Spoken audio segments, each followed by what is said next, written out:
You want to be an architect, Maybe a truck driver? maybe a realtor. Something in the medical field? Huh. Listen to Career Paths on Untitled. Thursdays.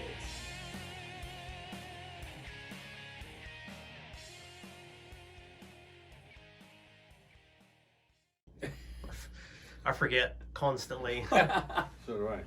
All right, here we go. We're gonna fake it. Like Usually. that. Well, you saw what was Well, going just- on. Yep. It's easy. Just have fun. Just talk to me, and it's all good. Oh, I had to start like 3 times with for the first one. This is interview number 3 today. I think 3 was 3 has been plenty for Yeah. considering. All right, here we go. Welcome to Career Paths by Infonet. I'm your host, Victor Boudreau. Our guest today is Robert. Forwood. Hi, Robert. Robert, he was just waving in case you listen to the podcast. He was waving. Did you have a parade float wave like that? You know, I try to practice every once in a while, but you know, the wrist thing I can't quite do it. Sure. Yeah, you do. Robert, what do you do? What are you going to school for? Now, we've known each other for years, and you've done stuff in the past. But what are you going to go? You're going to go get your master's. Correct. And what is it in? Education policy. Which means? It can mean a lot of things. Okay. It's basically the rules and policies governing over schools, either in the classroom, at the schools, district, state, international, national. Public and private? Public and private, depending on what level you're on. Wow. Yeah. With all the stuff that's gone on with the pandemic and stuff, will this affect online schooling also? Oh yes, Okay. absolutely. All right. So yeah, so when you say education policy, it's really, really broad. There's Right. a lot that you can do with it. Okay. And that's kind of the fun thing about looking at going into it is there's a lot you can do. Okay.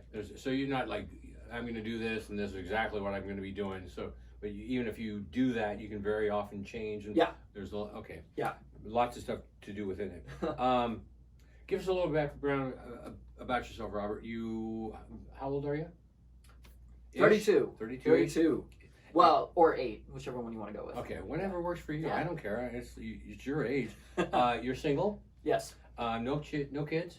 No, but I do like long walks on the beach. So if I could say that, actually.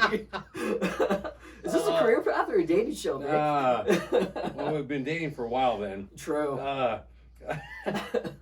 So you went to school before. Was it for this? Or how's this? Okay, so let's step back. In high school, where and when? The question is, where and when were you when you decided to do what you're going to do? Where were you? So as far as when were you going through with getting a master's degree in education policy, it's actually just been the last couple of years. Okay. The last couple of years, you have not been in school. Correct. Okay. So you've I've been out of school for quite a while now. Okay.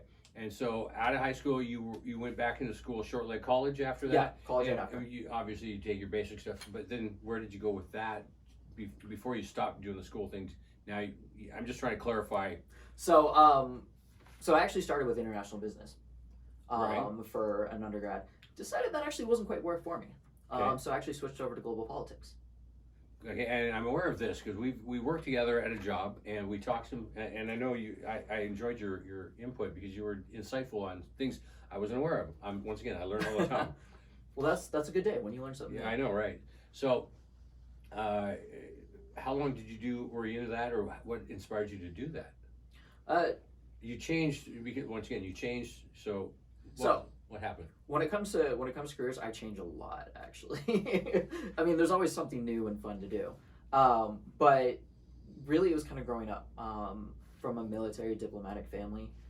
So got to live overseas in Iraq and was very aware of kind of the international relations, what is going on in the world. And I found it very interesting to study, just kind of from a research point. I wasn't sure whether I was actually going to go into it, but they were the classes that I enjoyed the most. Wow. So doing this, where'd you look for information to go? I'm stuttering because I'm trying to clarify. What did you do when you figured out kind of which direction you wanted to go with job and career? What did you do looking for information on that? So when I was And yeah, how old were you? What were you doing? And how'd you find the information to progress in what you wanted to do? Just kind of stumbled upon a lot of it, actually. Now, even though I studied global politics, right afterwards I actually got an internship with the government. Did that for a little bit. Right. I'm aware of this. Unfortunately, it was also right when the government had a hiring freeze on, so it wasn't really good to go into that field after. Okay. But I actually, at that time, it kind of brought me where I am now because I got introduced to teaching English as a second language. To what? Teaching English. Oh, as a teaching. second That's language. right. Yes. That's right. I totally forgot. I'm sorry. And you did tutor. Yeah. So I briefly taught overseas. Done a lot of volunteering. Where at overseas? South Korea. Okay. Yeah. And I've done a lot of tutoring and volunteering at the university, so Gonzaga and Spokane Community College. Right. So since being back in the States, done a lot of volunteer with them, and over the last little over a year, I've been co-teaching a local community class for immigrant and refugees on Really? English. Yeah, once a week, get together, focus on what's called pragmatics.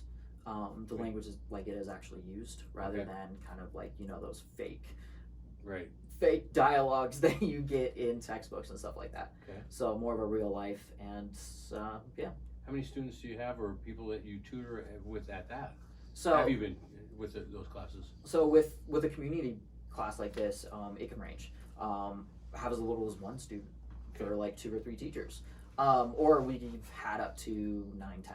Okay. So nothing too overwhelming, but fortunately you can keep like one-on-one kind of, or at least you work with them. Yeah, right? it's just you maintain your flexibility and adapt based on what you have. Okay. Yeah, right. That's life, isn't it, though? It is very much so. How did you when you started school? Do you have any obstacles that stood in your way? Obviously, you didn't have a wife and kids. Some people do when they start college. Yeah. Was it a financial thing?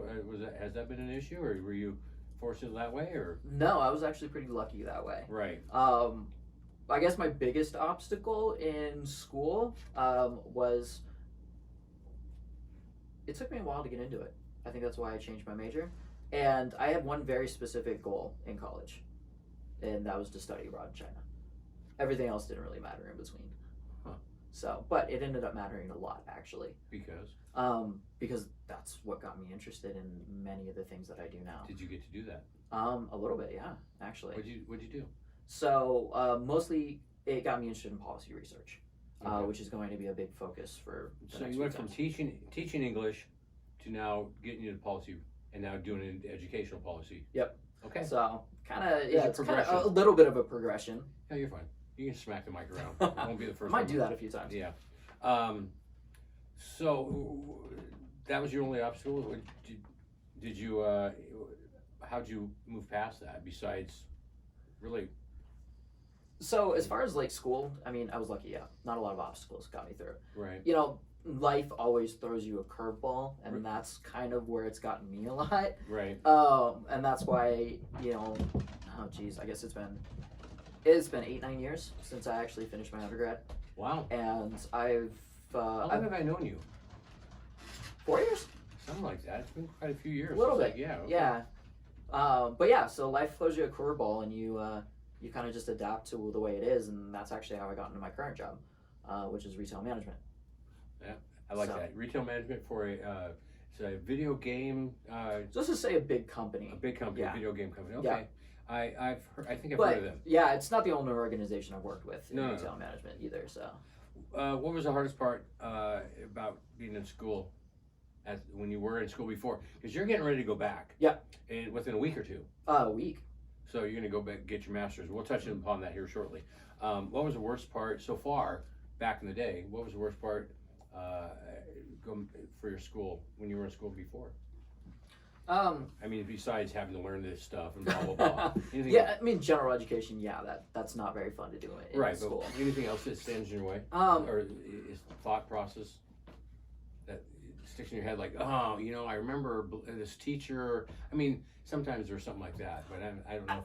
I actually, yeah, that I did have one course that was very much a big obstacle for me. Teacher or the course itself? The teacher and the way they designed the course. Oh. Yeah, I was not a fan. And I think I'll leave it at there, just in case she might listen to this. Well, we have not even said what the course was, Yeah. so how the heck would that person even know? Yeah, although there's a female teacher at this point. We don't need to go any farther. there we go. Let's just say we had very different ideas of what this course description was and what it actually ended up being. Oh, okay. So, what was the best part of school up to the 9 years ago when you were going to school? What was the best and funnest part? So, I mean, obviously you're going back to school. So then it was any time that I could actually, even if it was just in a simulation, anything we can actually do. So actually there was, hands-on is basically what you're saying. exactly. So for instance, we had a number of, international challenge simulations where something, make up a scenario that something was going on and, you had to present a solution. Okay. And that was some of the funnest research that I ever did. That's why you're knowledgeable in certain things. We've discussed miscellaneous some very random things. And you've had some input, and I say, wow, I never thought of that. But it's partly because of the research and the information you already know. Well, like I was saying before, you learn something new every day. And hopefully. You know what? I've actually learned a lot from you too. So. I'm sorry. Yeah, I know. It's not a usually good thing. Learning something good is not always the case. So, you've already transitioned once from college to a career. What was that process for you when you were in college? Did you step out and just get a job? Or what did you do before? Yeah, what was the process going from college and what you were taking at the time and the career to get there? See, as I hit the mic. So yeah, basically right after college, I did a little bit of extra school. I went and got my teaching certificate to go overseas. Oh. Okay. And that's where I started and briefly went overseas to Korea. Fortunately, that kind of that ended a lot sooner than I thought it would be. Okay. Why was that, man? I got injured and had to come back to the U.S. for some medical treatment. So mental stuff. Well, a little bit, yeah, actually. More the fact that I have metal holding up certain parts of my face now. I don't know if I knew this. I think we might have discussed it. It's been a long. Yeah, it has. It's been a long time ago. And I just it's just Robert. He's just weird looking. That is true. Well, there were basically two reasons I think that maybe we could discuss it. First, that's one of the curveballs that got me to where I am now. Oh, that's but true. I have to give thanks to the local doctors here. I had an amazing surgeon, and she did a tremendous job. Nobody notices unless I tell them. Yeah, I'm not, and it's not coming back in my memory, so I don't remember what it was. So it's just Robert to me. Yep. When you started school way back when you're at college, what was your biggest challenge? I think you kind of answered that one already. Yeah. All right. But I'm gonna ask again. Just again. I mean, not what challenges to get you into college, which is either like money, family. Yep. What was your challenges that faced you when you began school? When you started school in there, that's not a love-hate thing. Yeah. But what's it? See, it's actually a different question, Mister Smart Ass. What was the challenge? We're gonna keep you on your toes a little bit. Oh, I'm on it. I'm ready for you, pal. So yeah, it was. Besides, you had to learn every day or go to class every day. Was culture shock. Because. So the year prior, so I did a kind of a gap year, in between graduating high school and starting university. Okay. And where'd you go to university at? WSU. Okay. Actually. Huh. We know a few people that would go to WSU. Couple of, right? Yeah. I wonder why. I don't know. So yeah, I had the opportunity to go overseas with my parents, for a year, and coming back to the U.S. and coming back to what I actually consider a very small town of Pullman. Was actually quite a bit of culture shock for me. Acclimatizing back to the U.S. in a small town. Yeah. And where were you over for the year? West Africa. Wow. Yeah. So you do get around. Little bit. So let's real quick. Where have you lived or tried? You were in like Germany. I've been to Germany. Lived in England. Lived in England. I've I was very lucky growing up. We grew up all over. So I've lived in 6 different countries, either on my own as a professional or because of my parents. Right. And I visited about 20 others. Wow. Yeah. You get around. A little bit, and that's you got to see the world. So what about your career that you've done so far that you hate? And not talking about school. Talking about your career that you're doing, because retail management, that's but that's not your. That's a job. That's what I'm good at right now. Right, and you've been doing it. Yeah. So, well, let's step with that. What about that you don't like? Oh, with your current job, there's always something that you don't like. Yeah. Besides your manager, and I know your manager, and I'm joking. You know what? I gotta say this, and I can talk good about him because I doubt he'll ever listen to this. But no, actually, one of the things I like the most is who I'm working for right now. Yeah. I have just learned a tremendous amount from him. Yeah. Of what to do and what not to do. Nice. Maybe more for the latter. Yeah, no, but I guess one of the biggest things is kind of similar to what everybody in retail has to deal with. Shitty customers.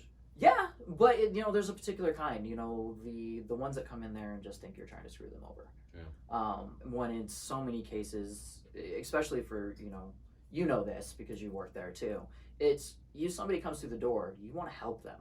Yeah. It's not a sale that you want to get. Yeah, it's like you genuinely actually want to help them. Yeah. And I wish people saw that more. I'm a customer service guy. I'm not a salesman. Yeah, exactly. It's like I'm here to help, and and so this is actually one of the bad things about it, and one of the good things, because you get somebody who's coming in very negative energy. Yeah. And that kind of gets you down. They just they come in for one thing, that's it, and they don't want you to say anything. But being able to change that person's mind to realize that you're not there to sell them, you're there to we're here to educate them. Yeah. And to help them get exactly what they want. Yeah. The more they know, the better educated they are. It's easier for us as exactly. Yeah, and it's less about the sale and more about, hey, I want you to come in here and have a good experience. Exactly. And so I think like I said, customer service. I'm not a salesman. Yeah, exactly. So is that thing you also love then? Yeah, a little bit. And not. It's great when you're able to twist around that and make that that negative customer a very positive experience. But I got a lot of regulars that come in that are just awesome. Yeah. And you get to know. You've been there a while. Yeah, and that kind of makes it worth it. That makes you feel good at the end of the day. So we'll hit more on the retail customer, because you're getting ready to go do your master's for a year, and then you're going to go in and change policy and change the world. Hopefully, and that's we'll the plan.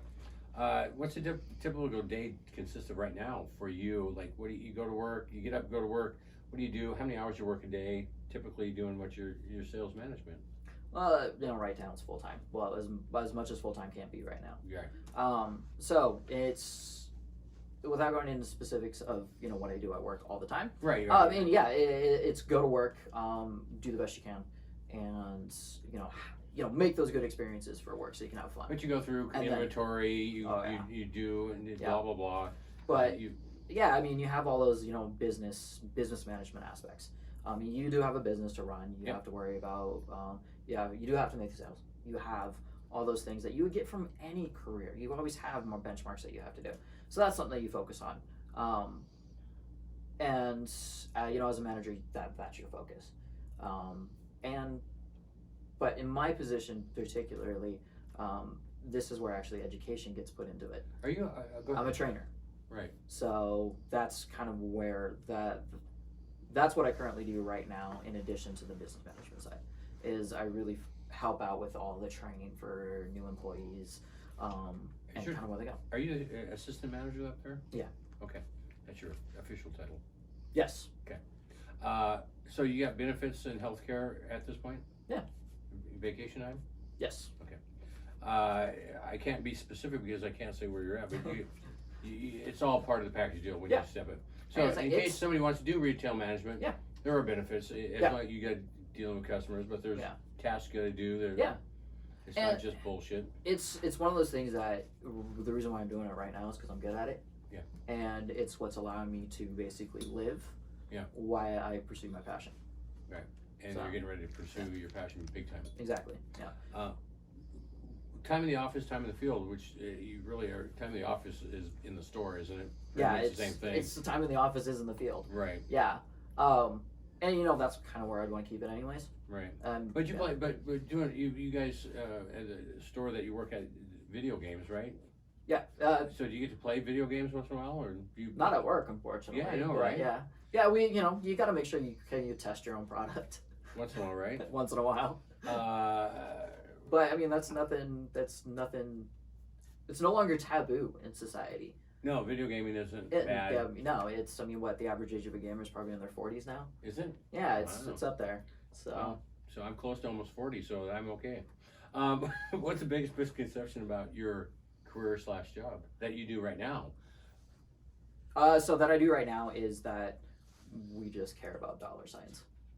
And you sit around and play video games? Yeah, exactly. We sit around and do nothing, and it's just we just want people to come in there and spend money. What do you think? When you get to making policies or change after you do your masters, what do you think a misconception for that might be? That I only care about money. No, I guess the biggest misconception, that is actually a big misconception I think about people a lot of think about policymakers, is that everything in their eyes is also dollar signs. Yeah. Either for themselves, their constituencies, or anything. But policy isn't just policymakers in government. Policymakers are everybody throughout. I mean, it's non-governmental organizations, it is government, it's private facilities, it's even journalists or students themselves that actually shape policy and implement it. So I think people, the biggest misconception is policy making is just for those who are politically elected. So look at you go, Mr. Knowledgeable. So far, what doing what you do now, what's the most enjoyable thing about your career? What about your life that your career has affected? So what I do right now actually is I can pretty much talk to anybody. Right. Which helps me in teaching. Actually. Right. But you've had that because of what you've done training wise and going other places and meeting people from all sorts of backgrounds. Yep. You told me at one time you did you were in DC? I've been in a couple of times. Yeah, and you were talking to somebody, how things work differently. Yeah, I think I remember what we were talking about. You're talking about a politician and how things worked a little differently than wasn't just normal. Hi, how you doing? Yes. You want to tell that story real fast? Well, okay. Let me see if I think. You were telling me, but basically, you weren't able to approach somebody. Kind of along that lines. Maybe I'm wrong. Okay. It's been a while, so we'll leave it. Yeah, my memory's not as good as I remember. Yeah. But I think it might have been along the lines that. Yeah, I mean, you get that air of that policy where it's like, you can't approach. But when you do, they're just people. Right, they are. So, people are people. Yeah. As I know people with money. I know people with lots of money, and they still have problems. And they're still people. So doing what you do now, retail management, does your income compare to what you thought it would be, or what you had heard it to be? Yeah, pretty standard. Yeah. Different companies offer different things. Yep. The one I'm with actually is not bad. Nice. So far, how many jobs do you think you've had before? Well, you're starting your master's for your policy changing. So we're going to go with that. That's your one you're going to. How many other careers have you had along the way now? He's counting on us. Well, as far as career paths, 3, 4. Nice. You've had how many jobs along the way? Jobs and careers. Jobs and careers. Oh Yeah. God, yeah, that's too many. I don't have enough fingers for that. Okay. Let's see.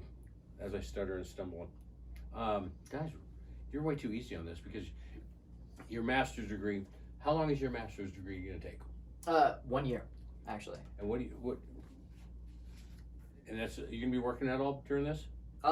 Possibly. So with this, I know with the program that I'm doing, one of the reasons why I chose it is because part of the program is an actual integrated internship. So I will be working. That's right. For at least 2 of the quarters. Right, but you'll be involved with what you're learning. Exactly. So you'll get to have hands-on experience. Exactly. That's awesome. Yeah. So other than that, I would love to be working. I'm actually going to be pursuing teaching positions. Nice. So Well, you have some experience in that. a little bit. So teaching, how did that start, real quick? I don't. You've done so many different things, but doing the tutoring thing, how'd you get into that? It actually started when I was right after college. Well, I guess my last semester in college when I was interning. My mother actually got me into it. And your mother taught? Yeah, so they had a local women's organization that they taught English with. And I was there for a couple of her classes, and she ended up kind of pushing me into it, and I actually just rather enjoyed it. Wow. And I'd been doing like teaching and training in martial arts and sports before that. Okay. But never really in a class. So that's kind of what got me into it, and that's why I'm like, well, you know what, I kind of like this. I wanted to get back overseas again, so teaching English is a good way to do that. Right. And then that's kind of what brought me to Korea, and then the curveball happened. So are you looking to get back over to Korea, or Japan, or where? Korea or Japan, or honestly anywhere. Okay. Yeah, I am trying to get overseas. One of the reasons why I've chosen the master's degree that I did. Wow. So How will that get you over there?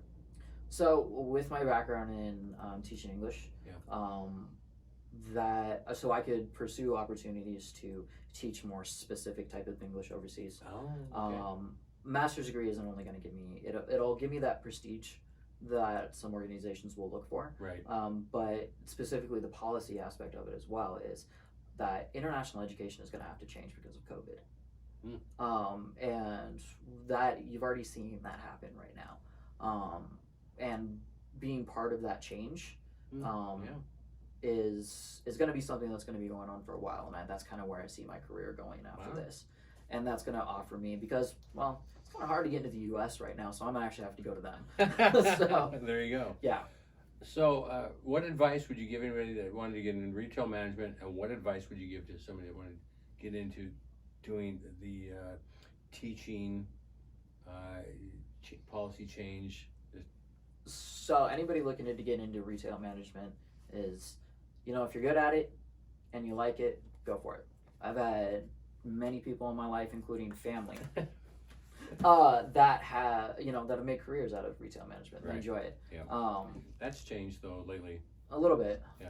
Yeah. So I mean, it's a little bit harder now. Yeah. And yeah, kind of. It's one of those things that you started with it at the low level and you just work your way up. Right. And there's absolutely nothing wrong with that. No, I don't know. I mean, it's you great. enjoy it? You're happy with it? Yeah. You're helping people out? I mean... Exactly. So what about the... It's kind of a public service in ways. It is. And you deal with it, and if you can enlighten... Yeah. And I, fortunately, have worked retail a few times. Yep. And I've seen... I know how to change people. Mm-hmm. Even the hard ass. I know. I know the mentality. And I'm not saying they're wrong, but I know how to flip pretty easy these days. I've done it long enough. You know what? If you just look at that under a wider lens too, those type of interactions you have in pretty much any part of your life. Mm-hmm. So it's it's nothing bad to learn. Things you learn in retail, you can do transfer pretty much anything.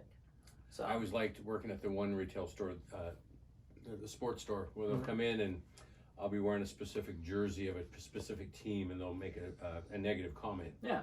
And then right there, I know I'm not offended. I get it, but right there, I go, so who's your team? And they'll go off, and because I'm aware, I mean, I don't know everything that they're going to know, hopefully, is like, so, yeah, they're doing really well, or, yeah, they're having some problems with so-and-so, and right there, I've spun them. Mm-hmm. They don't even know I've spun them. Yeah. Because right there, they start talking about their team and their passion. Yep. And it's like, they're not attacking me anymore. They're sharing with me what they know. And it's like, yeah, so, and they start talking to me. It's that switch that goes straight from the negative to the positive. Yeah. So easy, so easy, so easy. I've learned how to do that, and you're good at it. Not to, puff smoke up or anything like that. We work together. Yeah. But it's once again, I don't take it personal. Yeah. But sometimes you don't know. The other thing is, you don't know if somebody's having a bad day. Yeah, exactly. We all have gone through stuff where you walk in, you got to do something, you want to do something for whatever reason, and your mind's somewhere else, and you look like you're pissed off at life, and you may be, or just hurt, or something bad's happened in your life, and you make somebody smile, or whatever. I don't mind if somebody laughs at a joke or laughs at me. Yeah. As long as I get somebody to laugh, Yeah. and smile and be happy for a second, I win. I don't care. I learned that from my dad. Yeah, and that's just what honestly makes life good, no matter what you're doing in your life. Yeah. So. What other career would you like? Any other dream career? Did you ever want to be an astronaut or a cowboy or? There was a lot of things actually. Like? So astronaut was definitely among them. That's a running. We've talked. Do you remember talking about landing on the moon and stuff? Yeah, and the Okay. Van Allen radiation belt and all that kind of stuff. Okay. Yeah. So an astronaut. Okay. So yeah, that was one of it. That was a serious thing for a while. Yeah. Well, yeah. Van Allen belt, and I still don't know how they got through that. But anyway. We'll talk about the science of that later. Yeah. So what else did you want to be? So that was actually a stepping stone. What I actually wanted to be when I was a kid, much younger, was actually following my dad's footsteps. And which was? Be a naval pilot.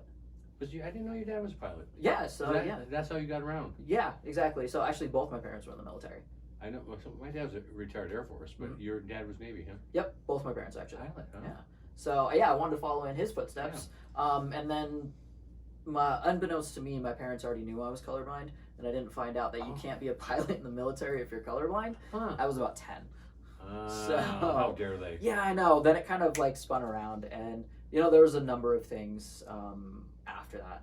So, I mean, I wanted to be an aeronautical engineer. Yeah. Got into a little bit of that. Decided I didn't like physics that much. And then from that, there was a couple more things in between. Wanted to work for the State Department. Wanted to be a full-time teacher. Yeah. So it's just kind of an evolution, and now things are kind of, I'm taking the next step to have some fun in my life. Wow. A master's degree to have fun, so you can be hop snobby. I'm just excited. Well, I know. That it gets you that, but honestly, not anymore nowadays. Yeah, the master. But then again, I still know you, and I'm not. Okay, yeah, you got me there. Yeah, I know you. Once again, people are people. But I'm only gonna do that to you. I know. Thank you. Oh my goodness. Anything else you like? Any advice? Did we already hit that one? Yeah, we already had advice. Yeah. Anything else you'd like to add, Robert? Besides, you're taking off next week. Next week. Yeah. To start school for a year. Yeah. We'll be in contact with you. Definitely. We'll let you know. By the time this podcast comes out, you'll already be over there. Mm-hmm. So I'll let you know what's going on. But we'll touch base. That's something I'd like to do in the future. We're going to start touching base with former guests. I think that'd be a good thing. Just see what's going on. Either interview or do a phone call or something like that. Just keep that in mind. It's definitely something to do because people want to hear how things are going. Yeah, definitely. Yeah. That's part of life. So, always a journey. Life is, yes. To use the cliche. It's how you write it. How are you going to write your journey? I write it all. Never mind. Thank you, Robert. Thank you. Robert Forwood, and your retail right now, but you're going to become a education policy, international education expert. Thank you. There we go. That's what we'll go with. Yeah, that was. Say that one more time. Robert Forwood, and your career. You're going to get your master's, and you're going to become a international education expert. Jesus, say that 10 times fast. Good job. I'm your host, Victor Boudreau. This is Career Paths by Infonet. It's your life. Make it happen. We'll see you next time.